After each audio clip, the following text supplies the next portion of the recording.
Without no more delays, can we please have Mr. Simon from Tototheo, who will talk about some very interesting subjects about ransomware.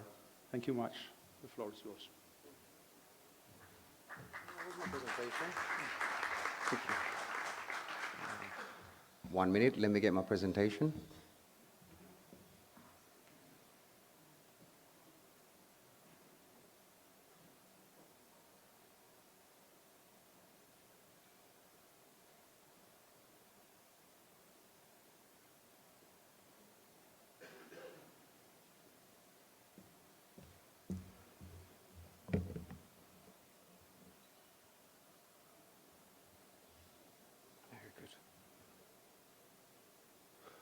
Right, good afternoon everybody.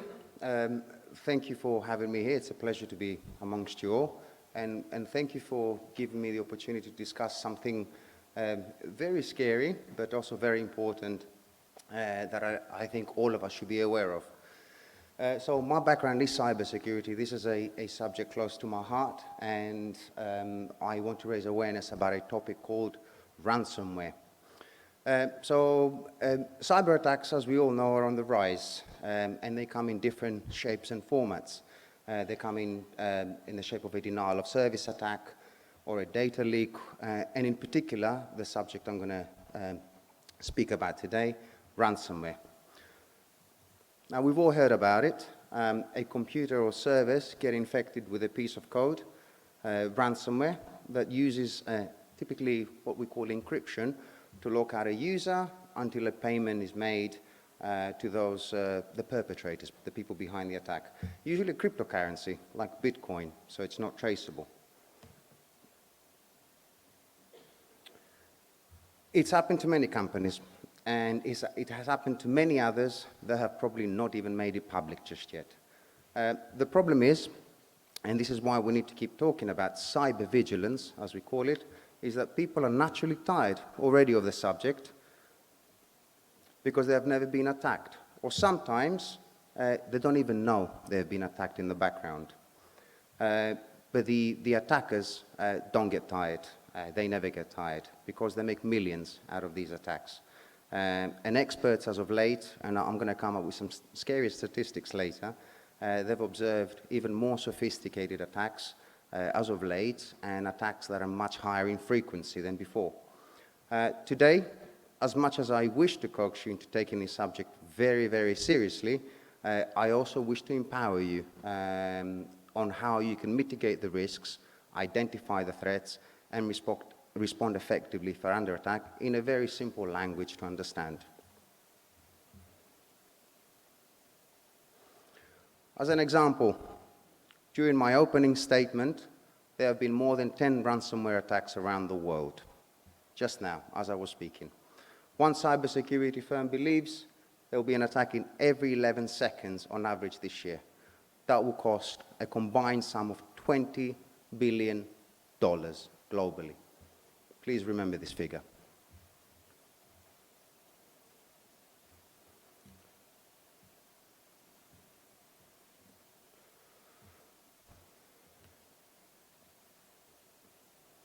Okay, so I'm going to give you a very brief non-technical overview of the attacks. So ransomware, what we call the payload, the actual malicious code, is not placed on a single server or computer. Rather, it's designed to spread like a virus. Speaking of COVID and these times, it matches.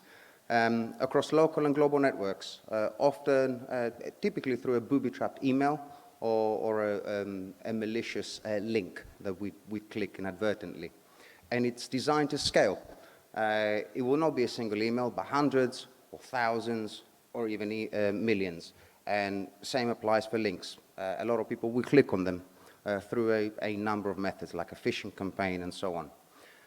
What happens then is that ransomware encrypts all your data, and through a very threatening visual message, it effectively blocks you out by encrypting your access, encrypting your files and access to your critical systems.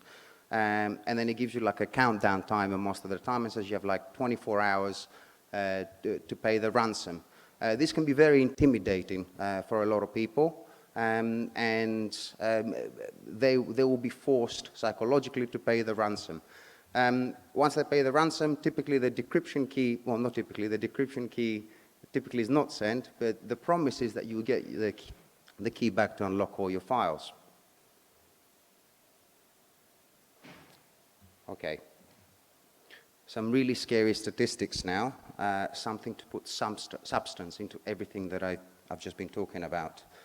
So according to Egress, ransomware attacks increased 62% between 2019 and 2020, with 304 million attacks in 2020.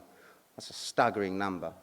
The numbers increased again, and the latest figures show 116 million attacks in the first 3 months of the year, and then another almost 200 million in the second quarter of 2021.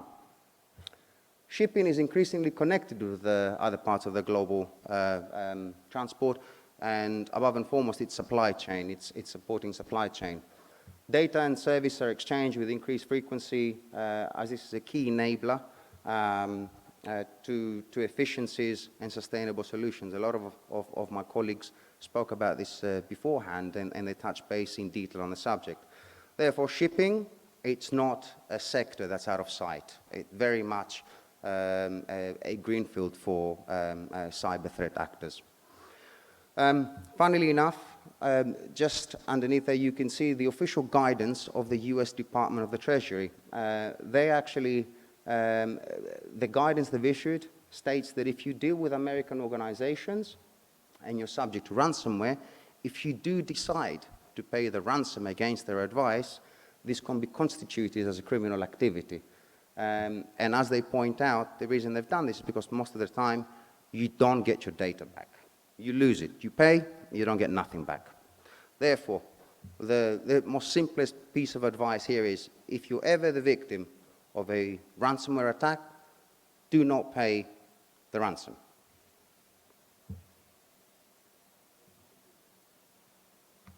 A few more statistics.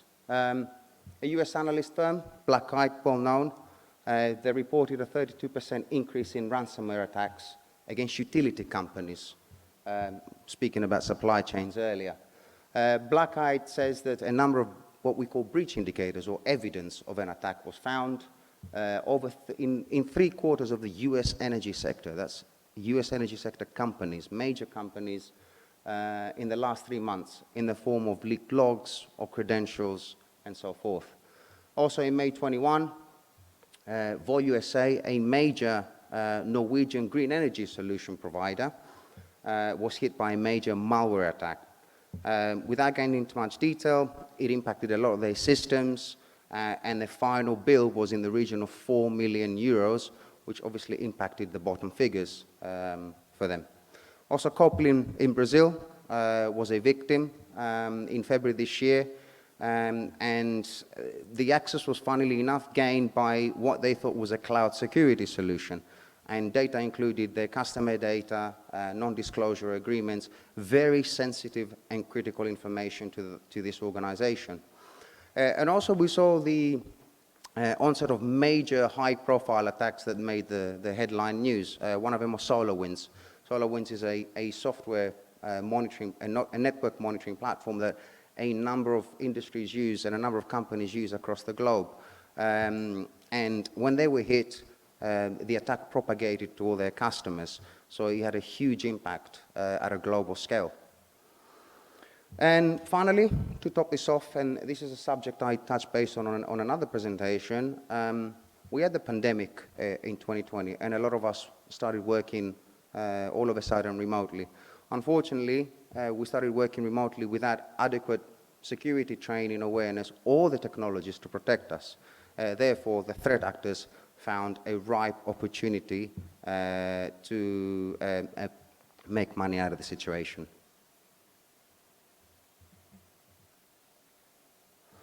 All right, so that's the scary statistics out of the way.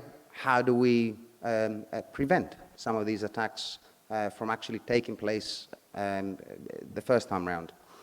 So ransomware attacks are opportunistic in nature. So ransomware prevention needs to be what we call a multi-layered strategy. Multiple ports of call, multiple defenses, one is never enough. The first and most important thing you will always need to do is to look after your people element. We always talk about this in cybersecurity. Your people are your worst threat and actually your best defense at times as well. Your employees, and you need to ensure that they're properly trained and fully on board with everything you're advocating. They're your first line of defense, and they'll be the very first ones to notice anything and report on it. Same applies on a vessel, maritime sector. Crew members should feel empowered to be responsible and take action, not to just be simply given a policy or a set of instructions to blindly follow. The key here is for them to actually achieve a result, not just read a set of instructions. Early detection is also important.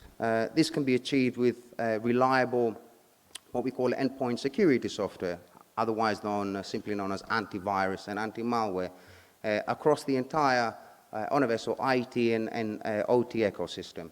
Even on personal employee devices used to connect to cloud systems or servers.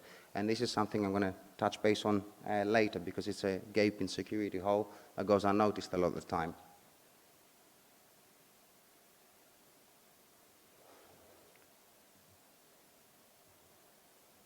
Okay, all of what I just said amounts to the cybersecurity triad of success, as we call it. You look at the process, you improve the process. You look at your technology, you safeguard your technology. And above and foremost, as I said, the key factor here is your people. You educate them, you raise their awareness, and you give them a cybersecurity purpose.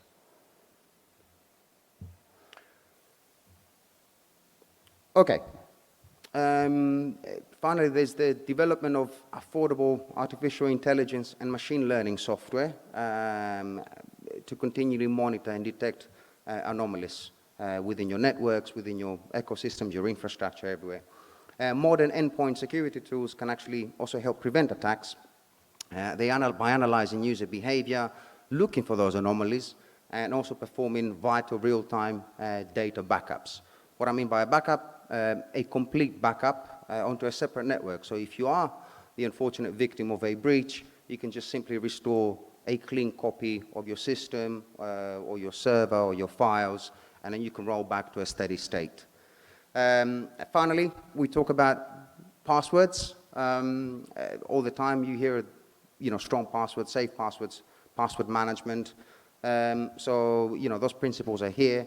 As long as you're sure they're changed regularly and meaningfully, something that your employees can behaviorally understand and memorize and change, and not just simply write on a sticky note on top of their monitors, it is an important tool. And by design, nowadays, we have the onset of what we call multi-factor authentication. I'm sure most of you are using it. I'm sure most of you have heard of it.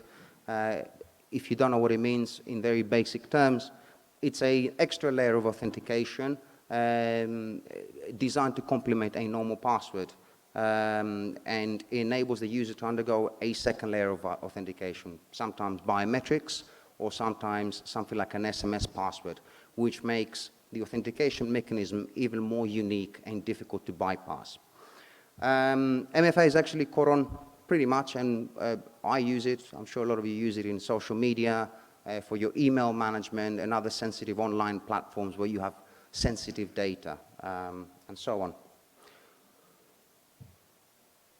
Okay, final slide for me. What's next? Just some bullet points to summarize everything that I've said here today. Don't wait to be the next victim. So act now. It's a matter of time before you are the victim, either as an individual or as an organization, of a cyber attack. It's a statistical fact almost. Prevention is always better than cure. By taking preventative measures now, you will not be in the unfortunate position where you'll be the victim and you'll have to recover all your critical files, systems, and your organization's brand and image will be tarnished. Thirdly, consider the human element above and foremost. They are your biggest asset and your biggest weakness at the same time. If you train them, if you give them purpose, they will turn into your biggest asset and nothing more. Think of cybersecurity in multi-layered terms when one layer complements the next. Doing a simple one-layered thing, applying some network security, some antivirus, is not enough. It needs to be complemented by multi-layered security. The education, your policies, your clear-cut policies, your network security systems, your anti-ransomwares, all of that stuff. It complements each other to give you a multi-layered security ecosystem. That's it from me. Thank you very much, and enjoy the rest of the afternoon.